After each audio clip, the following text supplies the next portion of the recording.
Hello and welcome to my channel online study. So guys, कैसे हैं आप सब?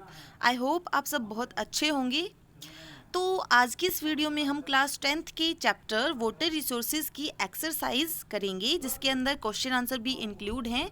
तो सबसे पहले हमारा क्वेश्चन है, मल्टीपल चॉइस क्वेश्चंस हैं, जिसके अंदर हमने क्या बताना है। Based on the information given below, classify each of situation suffering from water scarcity और not suffering from water scarcity। नीचे कुछ सेंटेंसेस दिए गए हैं जिनको पढ़ के हमने बताना है कि इनमें से कौन से क्षेत्र ऐसे हैं जो कि पानी की कमी को झेल रहे हैं और कौन से ऐसे हैं जो कि पानी की कमी को नहीं झेल रहे। सबसे पहले हमारा जो सेंटेंस है वो है region with high annual rainfall. ऐसा क्षेत्र जहाँ पे बहुत ज़्यादा बारिश होती है वार्षिक। तो यहाँ पे अगर हम इसकी बात करें तो not suffering from water scarcity, तो ये जो क्षेत्र है ये पानी की कमी से नहीं जूझ रहा है, क्योंकि यहाँ पे वार्षिक बहुत अच्छी बारिश होती है। नेक्स्ट की अगर बात करें, region having high annual rainfall and large population. ऐसा एरिया जहाँ पे बारिश भी ज़्यादा होती है लेकिन वहाँ पे जनसंख्या भी ज़्यादा है। तो यहाँ पे हमारा जो ये सेंटेंस है ये क्या है, सफरिंग फ्रॉम वाटर स्कैसिटी, ये पानी की कमी को झेलता है।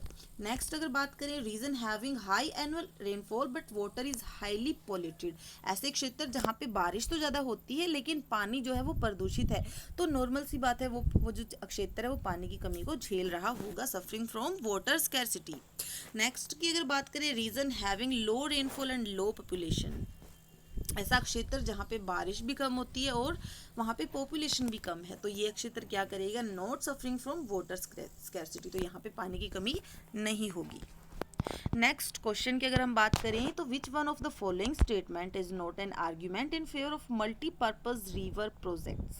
हमने बताना है कि नीचे दिए सेंटेंसेस में से ऐसा कौन सा सेंटेंस है जो हमारी मल्टीपर्पज रिवर प्रोजेक्ट्स होते हैं उनके ऊपर आर्ग्यूमेंट नहीं है। तो यहाँ पे हमारा आंसर क्या होगा, multipurpose projects lead to large scale displacements and loss of livelihood. Next question, here are some false statement, identify the mistakes and rewrite them correctly। यहाँ पे कुछ फॉल्स स्टेटमेंट दी गई हैं, हमने उनको आइडेंटिफाई करना है और फिर उनको मिस्टेक्स को हमने करेक्ट करना है। सबसे पहले हमारा जो सेंटेंस है वो है, multiplying urban centres with large and dense population and urban lifestyles have helped in proper utilisation of water resources. अब सेंटेंस के अंदर क्या बोला गया है कि जो हमारे अर्बन सेंटर्स हैं और जो हमारी बढ़ती हुई पॉपुलेशन है और जो शहरीकरण का लाइफस्टाइल है उससे हेल्प मिलती है पानी के यूटिलाइजेशन में। तो ये बात बिल्कुल गलत है, क्योंकि उसके कारण तो हमारे पानी में कमी होती जा रही है। तो यहाँ पे हमारा सेंटेंस क्या होना चाहिए, multiplying urban centres with large dense populations and urban lifestyles have caused the over exploitation of water resources, क्योंकि अतिशोषण होता है पानी का, पानी के स्रोतों का, इस सब से। नेक्स्ट सेंटेंस की अगर हम बात करें, regulating and damming of rivers does not affect the rivers natural flow and its sediment flow. जो लगातार हम डैम बना रहे हैं नदियों के ऊपर, इससे जो नेचुरल फ्लो होता है पानी का और जो सेंडिमेंट का फ्लो होता है वो प्रभावित नहीं होता, तो बिल्कुल गलत बात है। क्योंकि अगर हम डैम बनाते हैं किसी नदी के ऊपर तो दोनों ही चीज़ें अवरुद्ध होती हैं। तो यहाँ पे हमारा ये जो स्टेटमेंट है वो क्या होनी चाहिए, regulating and damming of rivers affect their natural flow and causes the sediments to settle at the bottom of the reservoir.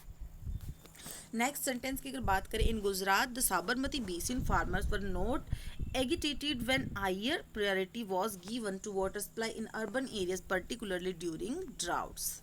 यहाँ पे गुजरात के अंदर साबरमती के ऊपर, साबरमती जो नदी है हमारी, उसके ऊपर जो बेसिन बनाया गया था उसके लिए हमारे जो फार्मर्स थे, जो किसान थे, वो बिल्कुल भी गुस्सा नहीं हुए थे। किससे, जो प्रायोरिटी मिली थी, जो प्राथमिकता मिली थी इसकी पानी की सप्लाई की, वो किसको मिल रही थी, जो अर्बन एरियाज थी उनको मिल रही थी, खास तौर पे सूखे के दौरान। तो यहाँ पे जो हमारा सेंटेंस है ये गलत है। ये सही सेंटेंस हमारा कैसे होगा, in Gujarat Sabarmati basin farmers were agitated when higher priority was given to water supply in urban areas particularly during droughts. तो यहाँ पे जो किसान थे वो बहुत ज़्यादा गुस्सा हो गए थे, उपद्रव उन्होंने कर दिया था इस चीज़ के ऊपर। तो यहाँ पे हमारा जो सही स्टेटमेंट होगी वो होगी सी।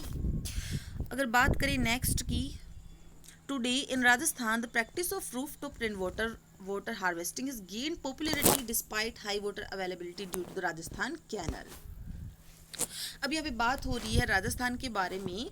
जो यहाँ पे राजस्थान के अंदर जो कैनल है उसके आने के बावजूद भी जो लोग हैं वो छतों के पानी को इकट्ठा करते हैं अभी भी ये चीज़ जारी है। तो ये बिल्कुल गलत बात है, क्योंकि राजस्थान में अभी क्या हो गया है, जो इंदिरा जो नहर है उसके कारण 12 मास मतलब पूरा साल लोगों को पानी मिल रहा है, और यहाँ पे जो रीति थी पानी इकट्ठा करने की छतों से वो कम होती जा रही है। तो यहाँ पे हमारी statement should be today in Rajasthan the practice of rooftop rain water harvesting is on the decline due to the Rajasthan canal. Question number 2, explain how water becomes a renewable resource. हमने 30 वर्ड्स में इसका आंसर देना है। कैसे हम कह सकते हैं कि जो पानी है वो नवीकरणीय संसाधन है। तो यहाँ पे हमारा आंसर होगा all water that is used primarily ends up in the sea, from there it enters the hydrological cycle in the form of water vapour. जितना भी पानी जो कि all water that is used primarily ends up in the sea, जितना भी पानी हम use करते हैं सबसे पहले ओके वो कहाँ पे जाके मिल जाता है, सी में जाके वो ख़त्म हो जाता है, मतलब सी में मिल जाता है जाके। फ्रॉम देवर वहाँ से it enters the hydrological cycle, ये किस में एंट्री करता है, हाइड्रोलॉजिकल साइकिल में, जलीय चक्र में, इन the form of water vapour. अब यहाँ पे क्या होता है, मान लीजिए समुद्र है, समुद्र के अंदर से ही जब सूर्य की किरणें जब समुद्र में पड़ती हैं तो वहाँ पे पानी की भाप बनती है, भाप बन के फिर वापस ऊपर जाके वो क्या होती हैं, पानी के बादल बन जाती हैं। फिर वो जो बादल हैं उड़ के इधर उधर के इलाकों में दूर जाके वो क्या करते हैं, वापस बरस जाते हैं धरती के ऊपर। तो यहाँ पे इस चीज़ को हम क्या कहते हैं, जलीय चक्र कहते हैं। कि जो पानी है वो जलीय चक्र में अपना एक चक्र चलता रहता है उसका, वो पहले सागर में जाता है, सागर से वापस आसमान में आके वो वापस धरती पे आ जाता है। Fresh water is renewed by this cycle when precipitation occurs. और ये जो पानी है ये रीन्यू हो जाता है कब, जब बारिश होती है, क्योंकि जो बारिश का पानी होता है वो सबसे शुद्धतम रूप माना जाता है पानी का, क्योंकि वो शुद्ध होके ऊपर से नीचे आता है। Hence water is renewable resources, इसीलिए जो पानी है वो नवीकरणीय संसाधन है। Next question, what is water scarcity and what are its main causes. पानी की कमी किसको बोला जाता है और इसके मेन कारण क्या है हमने बताना है। तो यहाँ पे हमारा आंसर होगा वाटर स्कैर्सिटी और water stress occur when water availability is not enough to match the demand for water. अब हम पानी की दुर्लभता, पानी की कमी किस कब बोलेंगे, मान लीजिए वाटर स्कैर्सिटी और water stress occurs When water availability is not enough, जब पानी की उपलब्धता पर्याप्त नहीं होती जितनी उसकी मांग होती है। मान ली जितनी पानी की हम मांग कर रहे हैं उतना पानी हमें नहीं मिल रहा है, तो नॉर्मल सी बात है हमें पानी की कमी हो गई है। It is cause by an increase in population, इसके कारण बहुत सारे हो सकते हैं कि पानी की कमी हमें क्यों हो रही है। मान लीजिए कि या तो पॉपुलेशन में बढ़ोतरी हो रही है, जनसंख्या बढ़ रही है लगातार, ग्रोइंग डिमांड फॉर वाटर, पानी की डिमांड बढ़ रही है, and unequal access to it, और इसका जो वितरण है वो भी अनइक्वल है, मीन्स असमान है। क्योंकि अगर हमारे इंडिया की अगर हम बात करें तो बहुत सारे क्षेत्र ऐसे हैं जहाँ पे बिल्कुल भी बारिश नहीं होती, बहुत कम बारिश होती है, और एकाध क्षेत्र ऐसे हैं जहाँ पे हर साल बाढ़ आती है। तो इसीलिए यहाँ पे इन अनइक्वल एक्सेस है पानी की क्षेत्रों में।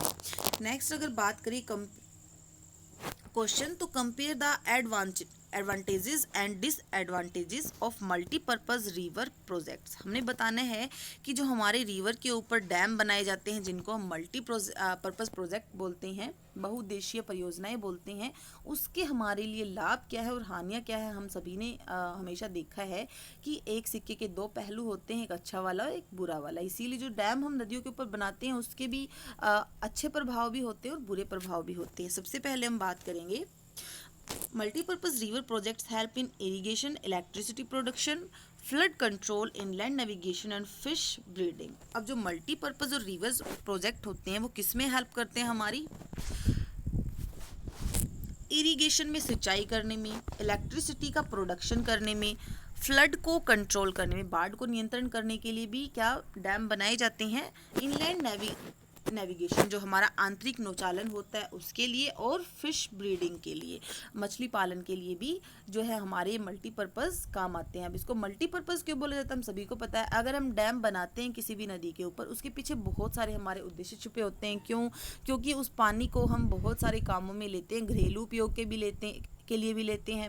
अगर कोई उद्योग धंधे हैं उनके लिए भी हम उस पानी का यूज़ कर लेते हैं। दूसरा, वहाँ से हम बिजली का उत्पादन करते हैं, और वहीं से हम मछली पालन भी कर सकते हैं, और वहाँ पे आंतरिक नौचालन भी होता है। और सबसे मेन चीज़ फ्लड कंट्रोल होती है, मतलब बाढ़ का नियंत्रण होता है।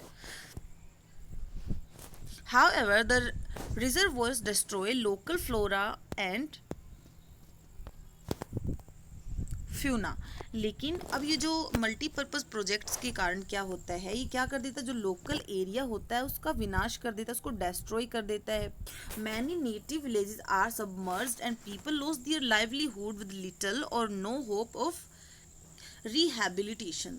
अब सबसे मेन इसका हानि हमारे लिए क्या होती है कि जब हम डैम बनाते हैं तो आसपास के जो इलाके होते हैं जहाँ पे स्थानीय लोग रहते हैं, उनके जो इलाके होते हैं वो पानी में सबमर्ज होते हैं, मतलब पानी में वो डूब जाते हैं। वहाँ की वनस्पति जो होती है जिसके ऊपर डिपेंड होते हैं स्थानीय लोग, वो भी ख़त्म हो जाती है, मिट्टी का कटाव होने लग जाता है, और भी बहुत सारे ऐसे हानिकारक प्रभाव होते हैं स्थानीय लोगों के लिए, बहुत हानिकारक होते हैं। इसीलिए इसकी हानियाँ भी होती हैं हमारे लिए। Question number 3, answer the following question in about 120 words. Next जो क्वेश्चन हम करेंगे उनके आंसर हम देंगे कम से कम 120 शब्दों में। तो सबसे पहले हमारा क्वेश्चन है, discuss how rain water harvesting in semi arid regions of Rajasthan is carried out. Rajasthan के जो अर्ध शुष्क इलाके हैं वहाँ पे पानी को किस तरह से को किस तरह से एकत्रित किया जाता है, वहाँ पे ऐसी कौन सी प्रक्रिया है जिसके कारण वो पानी को इकट्ठा कर पाते हैं। तो यहाँ पे हमारा आंसर होगा, houses in the semi arid regions of Rajasthan have traditionally constructed tanks for storing drinking water. अब राजस्थान की अगर हम बात करें तो यहाँ पे जो अर्ध शुष्क इलाके होते हैं वहाँ पे एक ट्रेडिशनल चलती आ रही है बहुत पुराने समय से कि वहाँ पे पीने के पानी को स्टोर किया जाता है। They are big and are a part of the well developed roof top rain water harvesting system. अब ये किसका पार्ट है? Roof top rain water harvesting system का, मतलब छतों के ऊपर से बारिश का जो पानी आता है उसको इकट्ठा किया जाता है, किसके लिए? पीने के लिए, क्योंकि हम सभी को पता है बारिश का पानी सबसे शुद्ध पानी होता है। The tanks are constructed inside the main house और द कोर्टयार्ड। अब यहाँ पे जो टैंक बनाए जाते हैं ज़मीन के अंदर, या तो वो अंदर बनाए जाते हैं या फिर आंगन में बनाए जाते हैं घरों में, and are connected to the sloping roofs of the houses through a pipe. अब यहाँ पे जो रूफ्स होती हैं, स्लोपिंग रूफ्स, उनके ऊपर उनके साथ पानी को जो है, अब इन छतों को एक पाइप के साथ टैंक के साथ जोड़ा जाता है, क्योंकि जो बारिश का पानी आता है वो सीधा टैंक में जाके गिरता है। The rain falling on the roof top travels down in stored in the tanks. अब क्या होता है, जो बारिश होती है उसका पानी छतों पे गिरता है, उसके बाद वो नीचे आता है ट्रैवल करके पाइप में से, और जाके किस में गिर जाता है? टैंक में। The first spell of rain is not collected as this water cleans the roof and the pipes. सबसे पहले जो पानी आता है बारिश का उसको कलेक्ट नहीं किया जाता, क्योंकि वो जो पानी होता है वो थोड़ा गंदा होता है, क्योंकि छतों के ऊपर धूल जम जाती है, इसीलिए उस पानी को बाहर निकाल दिया जाता है। उसके बाद जो बारिश होती है और जो साफ पानी आता है उसको टैंकों के अंदर भरा जाता है। The rainwater from the subsequent spell is collected. This water is used till the next rainy season. अब इस पानी को तब तक इकट्ठा करके रखा जाता है जब तक दोबारा रेनी सीजन नहीं आ जाता, and is a reliable source of water even after other sources have dried up. अब ये जो पानी का सोर्स है ये हमेशा उपलब्ध होता है यहाँ पे पानी, चाहे दूसरे जो सोर्स होते हैं वो सूख जाते हैं। The tanks also helped in cooling the houses. Rooms built around them have generally low temperatures due to conduction. अगर हम टैंक्स की बात करें जो कि धरती के अंदर बनाए जाते हैं, अगर हम सर्दियों में उनका पानी निकालेंगे तो पानी हल्का गर्म होता है, अगर हम गर्मियों में वहाँ से पानी निकालते हैं तो पानी ठंडा होता है। मतलब एक तरह से ये रेफ्रिजरेटर का भी काम करता है हमारे लिए, बहुत प्राकृतिक रूप से अच्छा होता है। दूसरा, जो लोग हैं वो क्या करते हैं, उन टैंकों के आसपास नीचे भूमि में धरती के अंदर कमरे बनाते हैं। क्यों? क्योंकि ताकि गर्मियों में उनको राहत मिल सके गर्मी से, क्योंकि वहाँ के जो इलाके होते हैं आसपास के उस टैंक के, वो क्या हो जाते हैं? ठंडे हो जाते हैं, जिससे लोगों को गर्मी में राहत मिलती है। सो स्टूडेंट्स, आज की वीडियो में इतना ही। चैप्टर के अगले क्वेश्चन हम नेक्स्ट वीडियो में करेंगे। अगर आपको वीडियो पसंद आया तो वीडियो को लाइक करें, शेयर करें और इसी तरह के वीडियोस पाने के लिए चैनल को सब्सक्राइब करें। Thank you, have a nice day.